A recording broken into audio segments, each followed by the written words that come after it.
Like, you can't be a rapper and have a cup in front of me. I tell you, that's liquid heroin. You're junkie. You're junkie. Any rapper, come right now, they come with a thing, I have to tell them, because to me, I don't want to be, I feel my silence would be complicit. With all the artists that you work with? I think that's real, though. It doesn't matter if I work with them or not. If they got a cup, I'm going to tell them they're a junkie and they're hooked on liquid heroin. That's real. Would it concern you enough to not work with someone? If they were, say they were in the middle of negotiating with you, would Yes, that go make ahead. you say, okay, I don't know that I can do this deal? What? If you felt like they had a drug problem. No. It's part of the math in my brain. Nothing good happens with junkies. Okay? Because remember, junkie, the definition of junkie means you have to hit a wall to get better. Now, there are many people who have been able to hit the wall and walk away. A lot of them don't. So, I don't like giving up people. I don't want to give up on people. One of the biggest artists you ever had had a real bad drug problem, DMX. I'm so sad. DMX, there's two people inside of him. And the Earl is one of the nicest people. I put him up in Lake George. Earl loved being silent with a fishing pole. I shit you not. He just would stay on that dock hours and hours and hours and hours.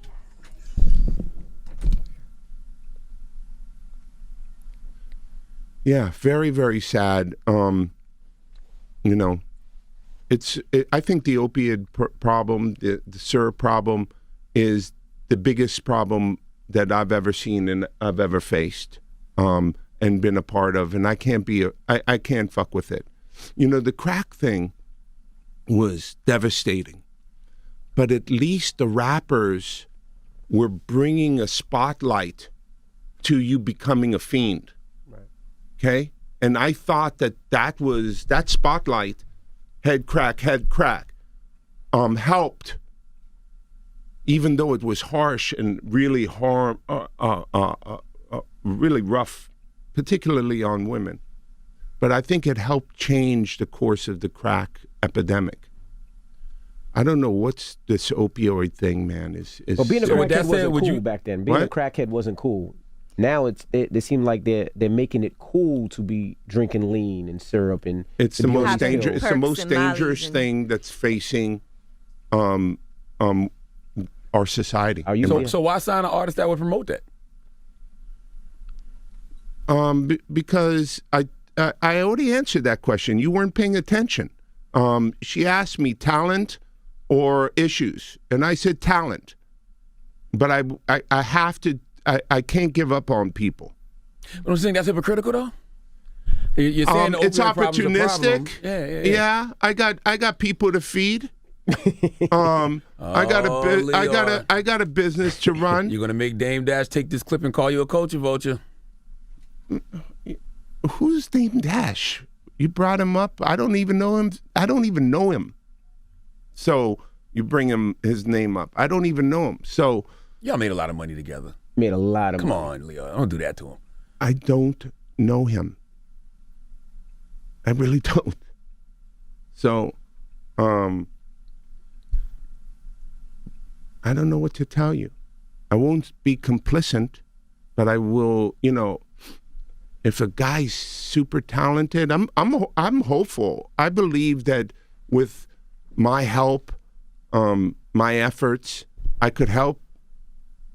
They told me when Professor Griff went nuts in Montreux, Switzerland, talking about the Caucasus Mountains and monkeys and everything like that. They told every single Jewish executive told me to drop Public Enemy and not work with them. You know what I did? I brought Chuck to the Holocaust Museum. So no, I don't. Problems is problems. I try to fix problems. Mm-hmm. I try to sign great talent and then help them. Now, Well, you have I been, wanna you have bring- been I wanna- called a culture vulture. I'm going to say Yes. that. Now, how do you respond to, because people have called you a culture vulture before? I'm 37 years doing this, so there's good, oh boy. So when you're 37 years and continuously inventing yourself and winning, people don't, there's a small subset of people that don't like those people. That their fortunes may not have reinvented themselves, that are upset. But like I said, I don't really pay attention to them. The first time that I ever heard that Dame Dash had an issue with me was my daughter called me up and asked me, "Who's Dame Dash?" I don't pay attention.